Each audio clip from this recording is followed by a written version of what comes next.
Hello everyone, welcome back to my channel doctor Bhavna special education. आज मैं सभी diploma students के लिए बहुत ही इम्पॉर्टेंट टॉपिक लेकर के आई हूँ, जो कि आपका पेपर इंट्रोडक्शन टू डिसेबिलिटी से रहेगा। सभी स्टूडेंट्स को बता दूं कि this is your common paper यानी कि जो भी डिप्लोमा आईडीडी, एचआई और वीआई के स्टूडेंट्स हैं, उन सभी का ये कॉमन सिलेबस है। सभी के सिलेबस में सेम टॉपिक रहेगा। तो आप सभी स्टूडेंट्स से मेरी रिक्वेस्ट है कि ध्यान से आज की क्लास को सुनिएगा। जो आपका टॉपिक रहेगा दैट इज़ 1.1 आज हम लोग करेंगे। तो historical development in understanding disability international and national level. तो सबसे पहले हम लोग ऐतिहासिक विकास की बात करते हैं डिसेबिलिटी की, जो नेशनल और इंटरनेशनल लेवल पे, यानी कि हम अंतर्राष्ट्रीय और नेशनल यानी कि हमारे जो राष्ट्रीय लेवल की है उसके बारे में हम पढ़ेंगे। सबसे पहले हम कंसेप्ट पढ़ेंगे कि डिसेबिलिटी क्या होता है। हिंदी और इंग्लिश दोनों में ही दिया हुआ है। आप लोग चाहें तो आप स्क्रीनशॉट भी ले सकते हैं।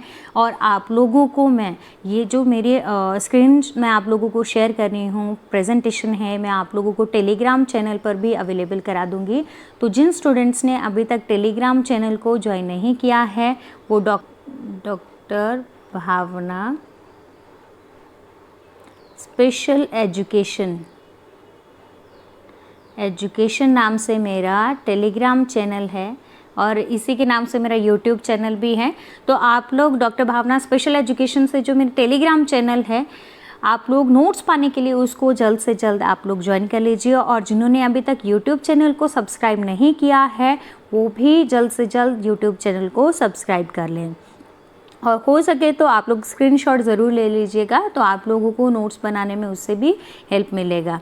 अब हम लोग सबसे पहले जानेंगे कि डिसेबिलिटी का कॉन्सेप्ट क्या है, यानी कि अक्षमता क्या है। Disability is not a new concept and not something that has emerged as a result of increasing numbers of people affected. यानी विकलांगता क्या है, एक नई अवधारणा नहीं है और यह कुछ ऐसा नहीं है जो बढ़ते हुए प्रभावित लोगों की संख्या के कारण उभरा है। यानी कि क्या, ये तो कोई ऐसा नहीं है कि कोई नया कॉन्सेप्ट है, और ऐसा भी कुछ नहीं है कि जो प्रभावित यानी कि जो अफेक्टेड लोगों की संख्या के कारण से ही ये उभरा हुआ है। अब हम लोग बात करते हैं कि नेक्स्ट लाइन की, rather disability is ancient concept that has existed for as long as people have existed। यानी विकलांगता एक क्या है, प्राचीन अवधारणा है।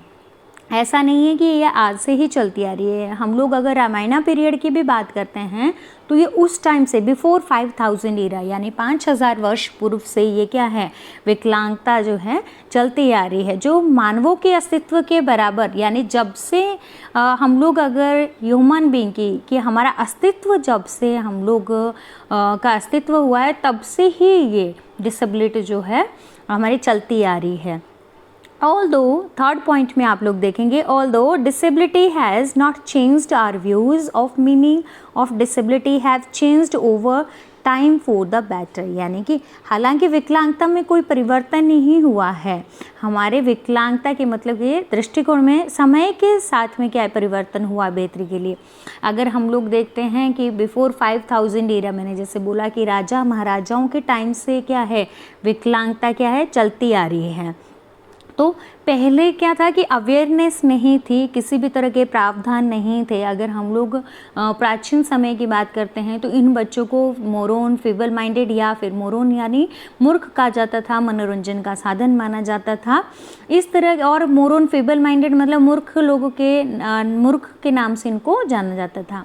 लेकिन धीरे धीरे क्या हुआ, इन लोगों के लिए प्रावधान, पहले स्पेशल एजुकेशन, उसके बाद इंटीग्रेटेड एजुकेशन, एकीकृत शिक्षा हम बोलते हैं, और उसके बाद में अभी इंक्लूजन हमारा कहीं ना कहीं स्टार्ट हुआ। तो वो कैसे स्टार्ट हुआ, अवेयरनेस के कारण। जैसे जैसे हम लोग दिव्यांगता के क्षेत्र में हम लोग एजुकेशन ले रहे हैं, हमारा जो एटीट्यूड है, जैसे कि लिखा हुआ है कि दृष्टिकोण में भी क्या हुआ है, परिवर्तन होता आ रहा है। और क्यों, फॉर द बेटरमेंट ऑफ, बेहतरी के लिए, for the betterment of children with disability, यानी कि जो दिव्यांग व्यक्ति हैं उनके हम लोग कह सकते हैं बेहतरी के लिए।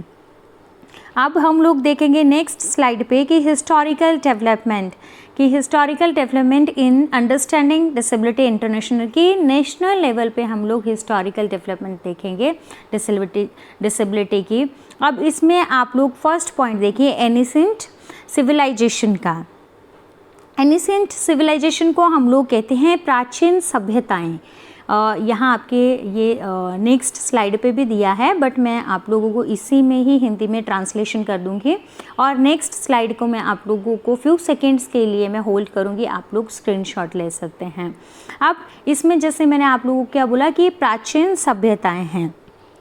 In ancient society, disability was often attributed to supernatural causes or viewed as a punishment from the gods. People with disabilities were often marginalized and excluded from society। यानी कि अगर हम लोग मैंने जैसे बोला कि बिफोर 5000 या राजा महाराजाओं के टाइम की बात करते हैं तो उस समय जो प्राचीन समाजों की बात करते हैं तो विकलांगता को क्या माना गया कि ऐसा माना जाता था कि ये किसी भी सुपर नेचुरल कॉजेज़ है, जैसे कि कहीं अगर देवी देवताओं के माध्यम से कोई दंड मिल गया है, हमने कोई पाप कर लिया है, उसके वजह से कहीं ना कहीं क्या होता है कि ऐसे जो चिल्ड्रन विद डिसेबिलिटी है वो बर्थ लेता है, जन्म लेता है किसी भी परिवार में, तो अकस्मात मतलब कि हम लोग कह सकते हैं कि कोई ऐसा पर्टिकुलर फिक्स्ड हम लोग कह सकते हैं कि कोई कारण नहीं माना गया है। कारण क्या माना गया है कि हो सकता है कि हमने ढंग से देवी देवताओं की पूजा नहीं की, जिसकी वजह से हमने कोई ऐसा पाप कर लिया है या फिर हमें उसका फल मिल गया है। हम पहले यही माना जाता है कि पुराने कर्मों का ये फल है, जिसकी वजह से इन विकलांग लोगों को क्या किया जाता है, people with disabilities were often marginalised हम लोग कहते हैं कि इनको क्या अलग रखा जाता था, सेग्रीगेट किया जाता था, या मार्जिनलाइज्ड हम लोग कहते हैं कि एकदम से इन लोगों को क्या समाज से बाहर रखा जाता था, एक्सक्लूड किया जाता है from the society. And second है हमारा मेडिकल मॉडल, जिसको हम लोग क्या कहते हैं, चिकित्सा। नेक्स्ट स्लाइड पे ये दिया भी हुआ है, तो आप लोग वहाँ पर भी आप देख सकते हैं चिकित्सा मॉडल। फर्स्ट हमारा क्या था, प्राचीन सभ्यताएं। तो अब सेकेंड मॉडल में क्या बोला गया है मेडिकल मॉडल में कि in the early 20th century the medical model of disability emerged which focused on diagnosis and treating disability as individual medical condition, and disability was seen as personal tragedy or defect that needed to be fixed। अब second वाले में क्या, ये historical development in understanding किस में दिया गया, international level पे।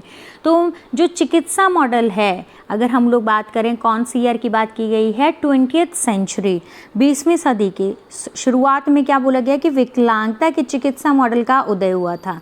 यानी कि जो मेडिकल मॉडल हम लोग चिकित्सा मॉडल है, ये कब आया था, 20th सेंचुरी में आया था, और जिसमें विकलांगता को क्या माना गया कि व्यक्तिगत चिकित्सा स्थिति के रूप में इसका क्या किया गया, डायग्नोज किया गया। हम डायग्नोज कहते हैं निदान और उपचार पर ध्यान दिया गया कि इसमें क्या कि मेडिकल तौर से जो भी दिव्यांग जन हैं उनके लिए चिकित्सा प्रोवाइड की गई, उनका पता लगाया गया कारणों का और उनका निदान किया गया, उपचार भी किया गया। और विकलांगता को एक व्यक्तिगत दुर्भाग्य या दोष के रूप में देखा जाता है, जिसे ठीक करने की क्या होती थी, आवश्यकता होती है। जैसे लिखा हुआ है disability was seen as personal tragedy, मतलब व्यक्तिगत तौर से किसी भी तरह की कोई ट्रेजेडी, दुर्भाग्य या फिर कोई भी डिफेक्ट माना जाता है, जिसको क्या है कि सही करने पर जो है या उसको ठीक करने की आवश्यकता मानी जाती थी।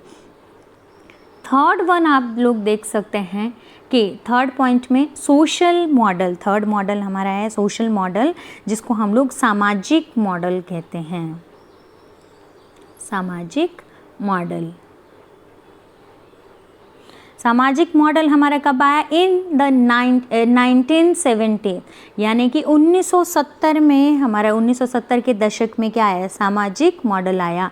The social of disability gained prominence. It shifted the focus from the individual to the barriers and social structures that prevent people with disability from fully participating in society. It emphasized the need for inclusive environments and equal opportunity. अगर हम लोग integrated education की भी बात करते हैं तो कब आई, एकीकृत शिक्षा भी हमारी कब आई है, 1970 में एकीकृत, जिसमें क्या है, जो दिव्यांग बच्चे हैं और जो हमारे डिसेबल बच्चे हैं उनको क्या है, एक ही स्कूल में एजुकेशन लेने का प्रावधान किया गया था।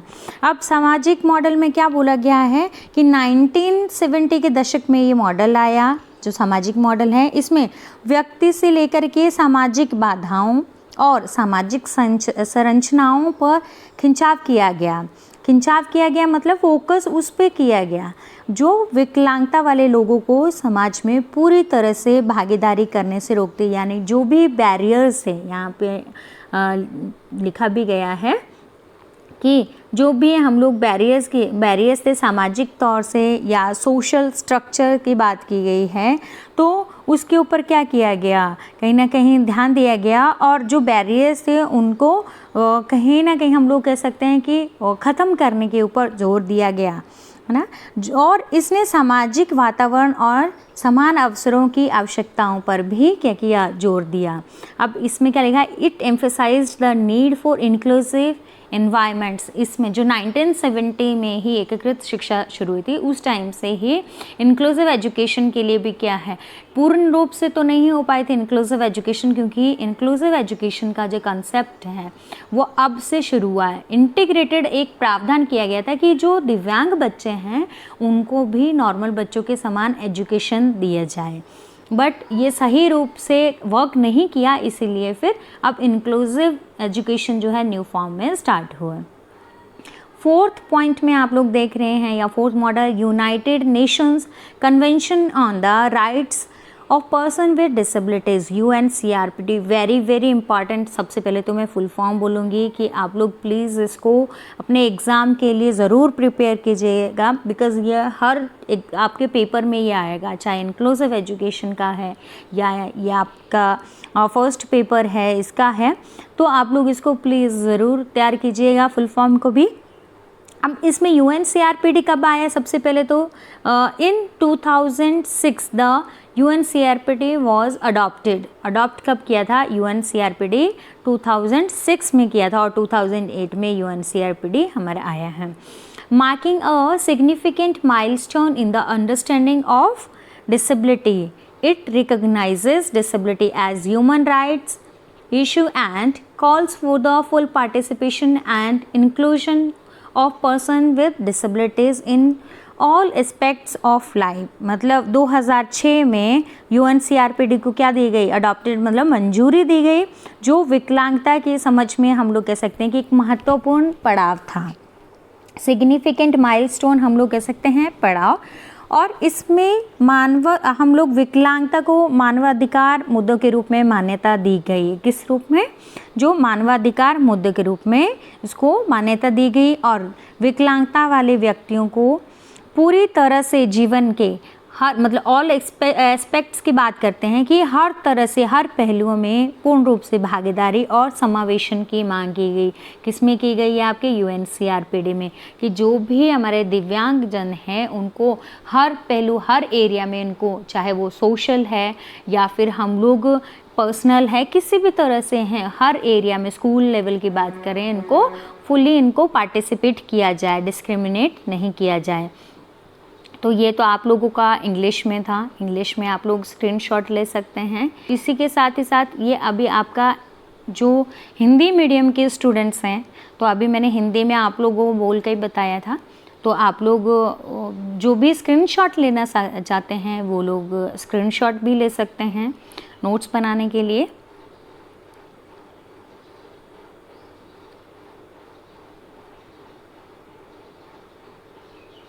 एंड इसके बाद में जो हमारा नेक्स्ट है that is your historical development in understanding disability national, यानी कि अब ऐतिहासिक ही विकास की हम बात करते हैं तो वो राष्ट्रीय लेवल का है, नेशनल लेवल का, अंतर्राष्ट्रीय का हमने ऑलरेडी पढ़ लिया है कि विकलांगता की समझ में ऐतिहासिक विकास जो राष्ट्रीय स्तर का रहेगा। फर्स्ट वन हमारा पॉइंट आ रहा है that is your cultural and religious beliefs, यानी कि सांस्कृतिक और धार्मिक विश्वास।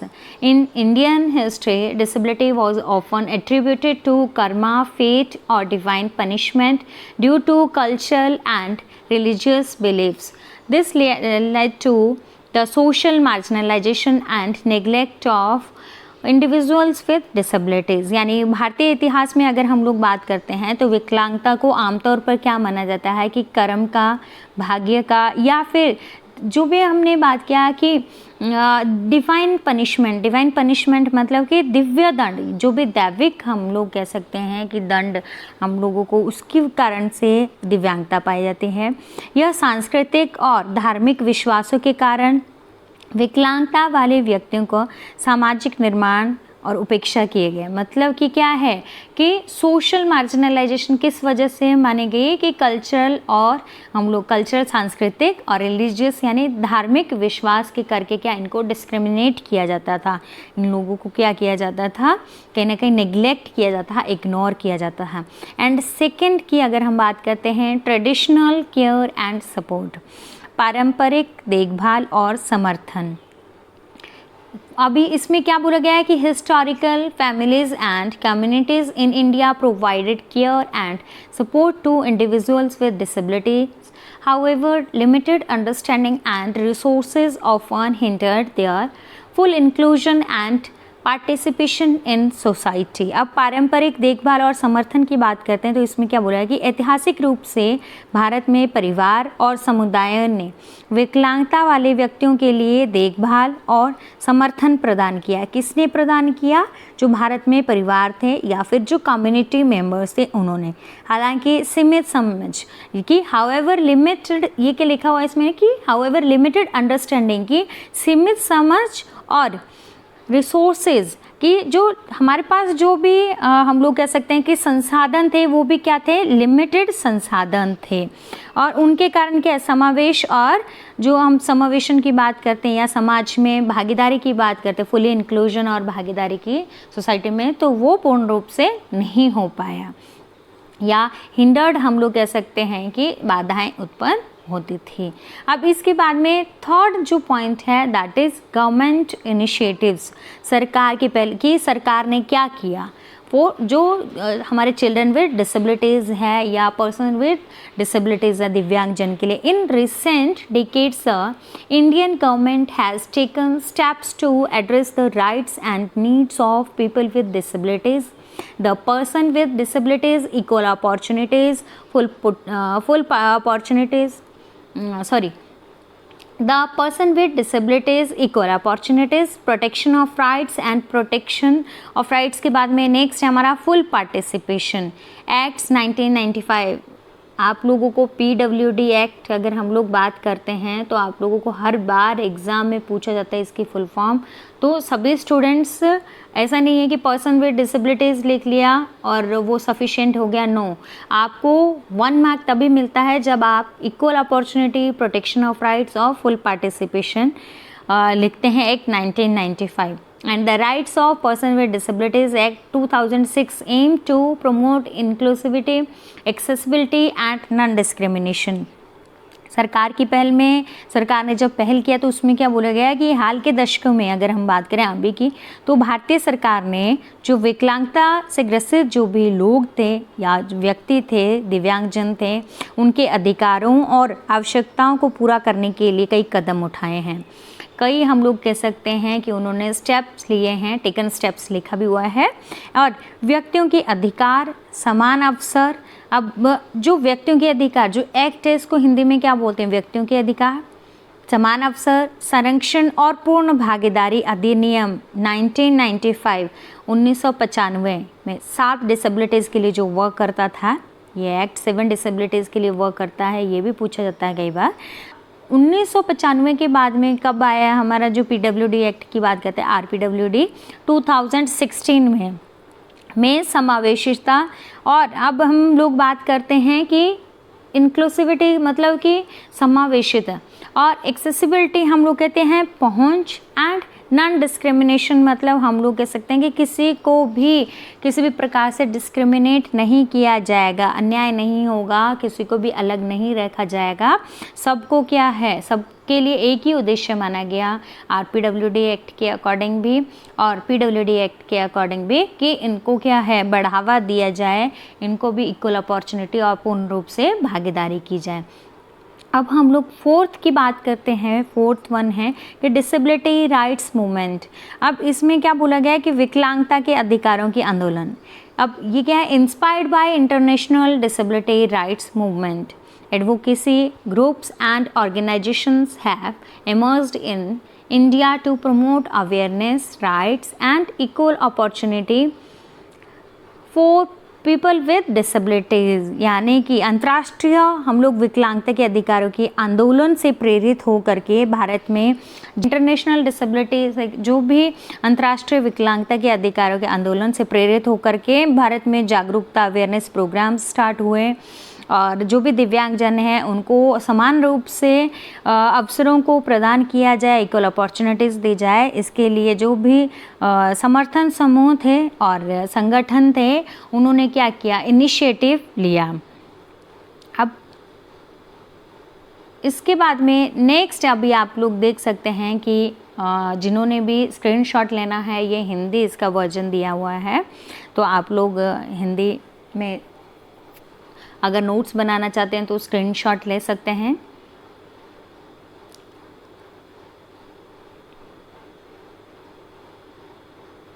अब हम लोग नेक्स्ट स्लाइड पे जाएंगे। मॉडल्स हैं, तो जैसे कि हमारा 1.1 में हमारे मॉडल्स भी दिए थे कि मॉडल्स कितने प्रकार के हैं और आप लोगों को एग्ज़ाम में भी पूछा जाता है कि कौन कौन से मॉडल्स हैं डिसेबिलिटी के फील्ड के, तो आप लोगों को वो भी बताना बहुत ही ज़रूरी रहता है।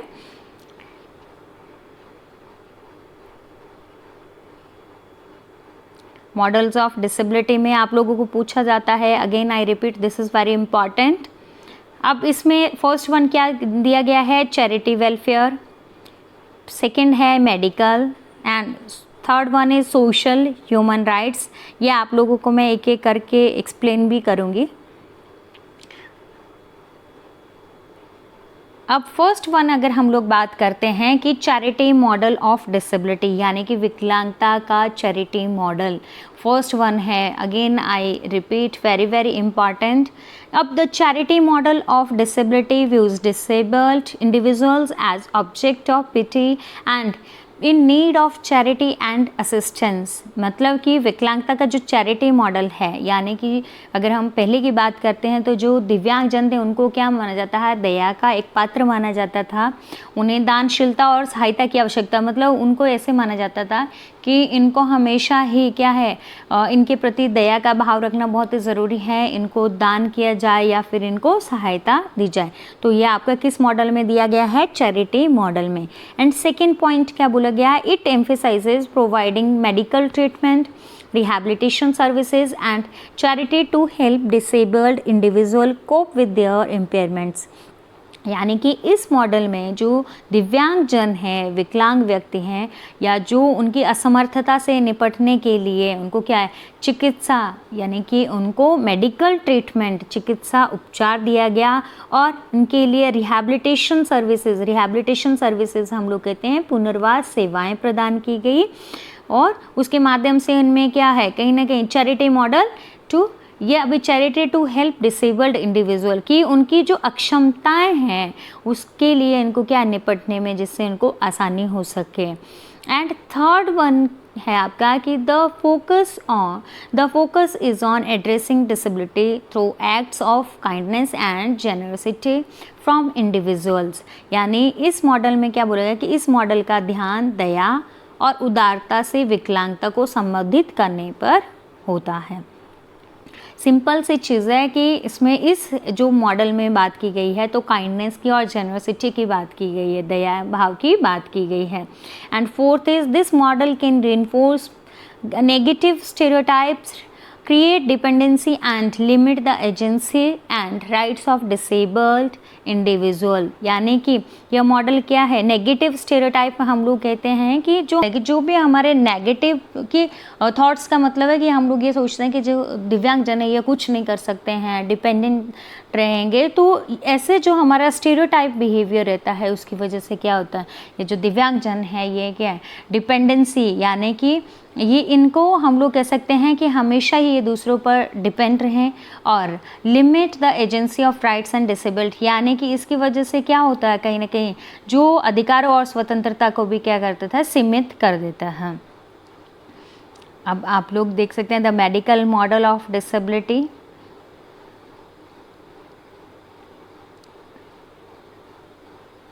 अब मेडिकल मॉडल ऑफ डिसेबिलिटी है तो इट्स वेरी ऑब्वियस कि ये मेडिकल मतलब कि चिकित्सा मॉडल है। अब नाम से ही क्लियर हो रहा है कि इसमें कहीं ना कहीं क्या मेडिकल मॉडल है, इसमें किसमें जोर दिया गया है कि जो भी दिव्यांग जन हैं उनके लिए क्या है, चिकित्सा का या फिर हम लोग कह सकते हैं उपचार जो है माध्यम से उनका ट्रीटमेंट किया जाता है। अब फर्स्ट अगर हम पॉइंट की बात करते हैं इसमें, The medical model views disability as personal tragedy, medical problem that needs to be fixed or cured। यानी कि मेडिकल मॉडल विकलांगता को एक व्यक्तिगत दुख या चिकित्सा के रूप में देखता है जिसे ठीक करने या इलाज करने की आवश्यकता रहती है।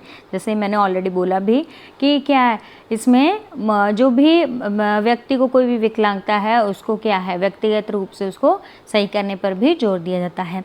Second, it focuses on the individual's impairment or medical conditions and aims to provide medical intervention or treatments। यानी इसमें व्यक्ति की कमजोरी या चिकित्सा स्थितियों पर ध्यान केंद्रित करते हुए, ध्यान देते हुए उनके क्या किया है, चिकित्सा और हस्तक्षेप, यानी कि जो भी व्यक्ति के पर्सनल कोई भी लग रहा है व्यक्तिगत तौर से किसी भी तरह की अक्षमता है, डिसेबिलिटी है, तो उनको जो भी हम लोग कह सकते हैं इंटरवेंशन, उपचार है या फिर हस्तक्षेप है, वो भी क्या है, उनको पर्सनल रूप से उनको उपचार प्रदान करने का उद्देश्य रहता है। This model often emphasizes dependency on medical professionals and promotes the idea of normalcy as ultimate goal। यह अवसर क्या करते हैं, अक्सर चिकित्सा पेशेवरों पर, यानी कि जो भी मेडिकल प्रोफेशनल्स हैं, जिस एरिया के जो भी प्रोफेशनल्स हैं उसको बढ़ावा देता है और सामान्यता को अंतिम लक्ष्य के रूप में प्रचारित करता है। यानी कि जो भी एम रहता है, यानी ये जो टीम वर्क करते हैं प्रोफेशनल्स और जो मेन गोल उनका रहता है, मेन अगर हम लोग गोल की बात करते हैं, लक्ष्य की बात करते हैं, वो क्या रहता है, कहीं ना कहीं डिपेंडेंसी को ख़त्म करके हम लोग कह सकते हैं कि बढ़ावा किसको देता है, ये इंडिपेंडेंसी को। एंड नेक्स्ट है social model of disability. Social यानी सामाजिक मॉडल ऑफ विकलांगता हम लोग कहते हैं। The social model of disability emphasises that disability is not an individual problem but rather a result of social barrier and discrimination. यानी सामाजिक मॉडल क्या किस बात पे जोर देता है कि यह विकलांगता जो है वो व्यक्तिगत समस्या नहीं है, बल्कि यह सामाजिक बाधाओं की बात करते हैं या भेदभाव के परिणाम स्वरूप होती है। डिसेबिलिटी जो फिजिकली तौर से है, मेंटल तौर से है, वो डिसेबिलिटी है ही है, बट व्यक्तिगत तौर से नहीं है। अगर हम लोग देखें किसी का नेगेटिव अगर एटीट्यूड है, किसी का नेगेटिव हम लोग कह सकते हैं दृष्टिकोण है, सामाजिक अगर बाधाएं हैं सोशल सामाजिक तौर से, तो वो कहीं ना कहीं क्या है, हम लोग कह सकते हैं कि वो किसको बढ़ावा देती है, दिव्यांगता को या विकलांगता को। It argues that society creates disability by excluding and marginalizing individuals with impairments through inaccessible environment, attitudes and policies। यानी इसमें यह विचार दिया जाता था कि समाज द्वारा हम लोग कह सकते हैं कि अपर्याप्त, हम लोग जो एक्सक्लूडिंग फ्रॉम हम लोग कहते हैं कि मार्जिनलाइजिंग इंडिविजुअल्स, यानी कि इसमें क्या है कि जो भी दिव्यांग जन है उनको क्या समाज द्वारा कहीं ना कहीं जो अप्रोप्रिएट एनवायरनमेंट नहीं प्रोवाइड किया जाता है या फिर उनको एक्सेप्टेंस नहीं होती थी, समुदाय में लोगों के द्वारा गलत धारणाएं होती थी और नीतियों की भी हम लोग बात करते हैं, पॉलिसीज़ भी थी, तो पॉलिसीज़ के माध्यम से भी जो कमजोरियों वाले जो व्यक्ति थे उनका बहिष्कार करके विकलांगता बनाते हैं। The focus of this model is removing barriers and creating inclusive and accessible environments that enable full participation and equality for all. इस मॉडल में अगर हम लोग बात करते हैं तो जो बाधाओं का हटाने और समावेशी और पहुंच योग्य वातावरण जो है बनाने, पहुंच योग्य मतलब हर किसी के लिए एक्सेसिबल हो, यानी अगर स्कूल की बात करते हैं तो हम जो भी दिव्यांगजन हैं उन सभी के लिए ही वातावरण ऐसा होना चाहिए जो जहाँ पर वो क्या है आसानी से आ जा सके। अगर लाइब्रेरी है तो लाइब्रेरी में ऐसा नहीं है कि बच्चे जो दिव्यांग नहीं है वो ही लाइब्रेरी का बेनिफिट ले पाए या वही स्कूल का बेनिफिट ले पाए। तो जो वातावरण बैरियर फ्री होना चाहिए, बाधा मुक्त होना चाहिए, सो दैट वो सभी के लिए क्या हो, पहुँच योग्य हो। अब इसके बाद में जो हमारा नेक्स्ट आता है that is fourth model, human rights model, मानवाधिकार मॉडल है। This model builds up the social model of disability and incorporate human rights perspective, यानी कि इस मॉडल में क्या बोला गया कि सामाजिक मॉडल ऑफ विकलांगता पर आधारित है और इसमें मानवाधिकार दृष्टिकोण भी क्या है, शामिल होता है। And it recognises disability as human rights issues and advocates for the rights, dignity and inclusion of persons with disability, यानी कि यह विकलांगता को मानवाधिकार मुद्दों के रूप में मान्यता देता है और विकलांगता वाले व्यक्तियों के अधिकारों, मानदंड हम लोग कहते हैं नॉर्म्स को, एंड समावेशन की भी अपेक्षा करता है।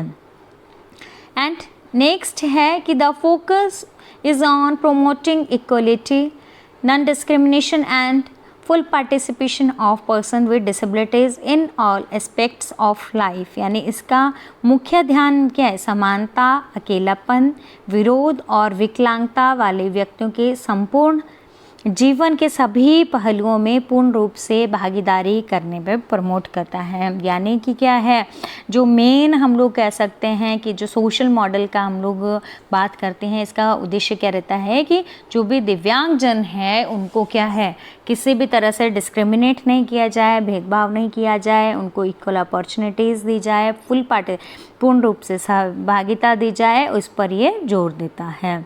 सो ये हमारा टॉपिक था आज का 1.1 हमने कंप्लीट किया है अब ना। सो आई होप आप सभी स्टूडेंट्स को ये क्लियर हुआ होगा। So thank you so much and keep watching my videos. Thank you so much.